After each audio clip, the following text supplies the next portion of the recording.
ہاں بالکل یہ بات صحیح ہے. اس کی وجہ یہ ہے کہ کئی ایسی بیماریاں جو ہم نے جان بوجھ کر یوں سمجھ لیں کہ بعض پیسے سے خریدیں اور بعض جو ہے ہم خود ان بیماریوں کو دعوت دیتے ہیں. جیسے مثال کے طور پر ہم کام سے آئے اور گھر میں آ کر ہم نے کھانا کھانے سے پہلے ہاتھ نہیں دھویا. اب جتنے بھی جراثیم تھے وہ سب جو ہے کھانے کے اندر شامل ہو گئے اور ہم پھر جو ہے بیمار ہو گئے. اور ہم نے کئی مرتبہ ایک واقعہ بھی لوگوں کے سامنے جو ہے وہ پیش کیا کہ ہائی وے کے روڈ پر، بالکل ہائی وے، ایک گاڑی والا اس نے جو ہے اپنی گاڑی کو روک کر، جو آپ نے دیکھا ہوگا ہائی وے پر مختلف قسم کے ریسٹورینٹ ہوتے ہیں، وہاں اس نے کھانا کھایا.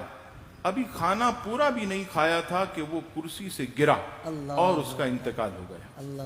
لوگ پریشان ہو گئے کہ کیا ہوا، کھانے میں کوئی زہر تھا، کیا تھا. لیکن بعد میں یہ پتا چلا کہ یہ جو گاڑی چلا رہا تھا اس نے کیا کیا، گاڑی اس نے جب روکی تو اپنے ہاتھ سے اس نے ٹائر کو چیک کیا اور ہوا یہ کہ راستے میں اس کے پہیے کے نیچے کوئی موذی جانور آ کر مر گیا. اب اس کے وہ ہاتھ ٹائر پر لگے چیک کرنے اور وہ موذی جانور جو کہ زہریلے تھا اس کے اثرات اس کے ہاتھ پر آئے.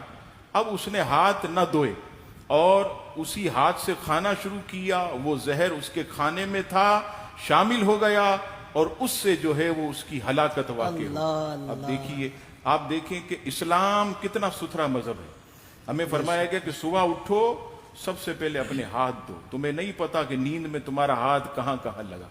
اور پھر فرمایا کہ کھانا کھا کر کے بھی آپ ہاتھ دھوئیں.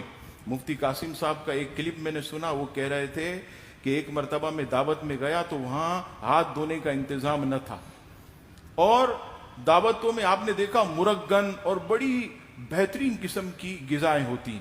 وہ کہتے ہیں کہ میں ہاتھ دھونا بھول گیا گھر جا کر بھی، اور اس حالت میں سویا. رات میں نے دیکھا کہ کوئی کیڑا یا مکوڑا میری انگلیوں پر گھوم رہا. پھر مجھے یاد آیا کہ سید عالم علیہ السلام نے جو فرمایا کہ کھانا کھانے کے بعد بھی اپنے ہاتھوں کو دھو لو، کیونکہ کئی ایسے حشرات الارض یا جانور ہوتے ہیں جو اس تیل، اس سالن کی خوشبو کو محسوس کر کے تمہاری انگلیوں کی طرف آتے ہیں، تمہیں نقصان پہنچا دیں. تو یہ بھی ہم نے اپنے ہاتھوں سے بیماری لی. اچھا، تیسری چیز آپ دیکھیں، ناخن ہم نے کاٹنے نہیں ہیں. پھر ان ناخنوں میں میل بھر جاتا. اب میل بھر جاتا ہے، اسی ہاتھ سے ہم کھاتے ہیں تو وہ میل بھی جو ہے یہ کھانے کے اندر شامل ہو گیا اور ہم نے اپنے ہاتھوں سے جو ہے وہ بیماری لی. اسی طرح آپ دیکھیے کہ تیل والی چیزیں ہم کتنی استعمال کرتے ہیں. ماہ رمضان ہے، پکوڑے، سموسے، کباب کے جو ہے بغیر ایسا لگتا ہے کہ روزہ انکمپلیٹ ہے.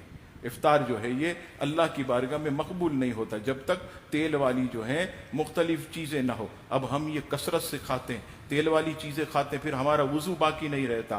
پھر ہمارے تراویح کے اندر جو ہے وہ وضو ٹوٹنے کے الگ مسائل. پھر جتنا ہو سکے ہم مسالے والی چیزیں کھاتے ہیں جس سے پیٹ میں تیزابیت، کولیسٹرول اور کئی چیزیں جو ہیں یہ بڑھتی ہیں. اور پھر سونے پہ سہاگا، یہ میرے محترم کہ ہم کیا کرتے ہیں کہ کھانا کھانے کے بعد پھر ٹھنڈا ٹھنڈا پانی پیتے ہیں. بالکل یہ سونے پہ سہاگا. اور اس سے بڑھ کر کہ بعض تو ایسے ہیں کہ جب تک کوک یا پیپسی نہ ہو تو ان کا نوالا نہیں اترتا حلق سے. ایسے بڑے بڑے علاقوں میں، ڈیفینس وغیرہ دعوتوں میں. تو میرے بھائی یہ سب ایسی چیزیں ہیں کہ ان کو تو ہم نے اپنے ہاتھوں سے خریدا. اور پھر ٹائم بے ٹائم کھانا پینا. اب صبح ہم نے ناشتہ کیا، پھر 12 بجے چائے بسکٹ آ گئی، پھر 2 بجے ہم نے جو ہے کھانا کھایا، پھر 4 بجے سموسے، چائے، پکوڑے. تو یہ بھی نقصان دہ. مدینہ پاک کے اندر ایک حکیم آیا اور تحفے بھی لے آیا کسی ملک سے. نبی پاک علیہ السلام کی بارگاہ میں بھیجا. حضور علیہ السلام نے تحفے قبول کیے، حکیم کو واپس کر دیا. حکیم حیران ہوا، کیا مدینے میں کوئی بیمار نہیں ہوتا؟ نبی پاک علیہ السلام نے فرمایا کہ مدینہ پاک میں لوگ اس لیے بیمار نہیں ہوتے کہ جب تک بھوک نہیں لگتی کھانا نہیں کھاتے، اور جب بھی کھاتے تو پیٹ بھر کر نہیں کھاتے. اب یہاں دیکھیے آپ مین چیز کہ ہم نے تو 2 مرتبہ نہیں، 4 5 مرتبہ کھانا شروع کیا. 4 5 مرتبہ انسان کھائے گا تو پیٹ بیچارہ اس کا کیا قصور ہے؟ بیماریاں تو آئیں گی.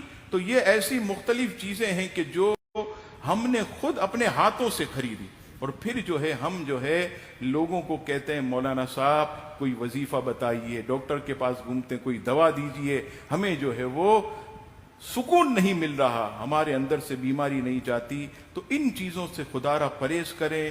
اور کرونا نے تو سب کو سکھا دیا، اب تو جو ہے وہ شوہر گھر میں آئے تو بیوی آواز لگاتی ہے کہ جلدی جائیے، پہلے ہاتھوں کو اپنے دھو لیں، جلدی آئیے، بچی کو ہاتھ مت لگائیے گا، بیٹے کو ہاتھ مت لگائیے گا۔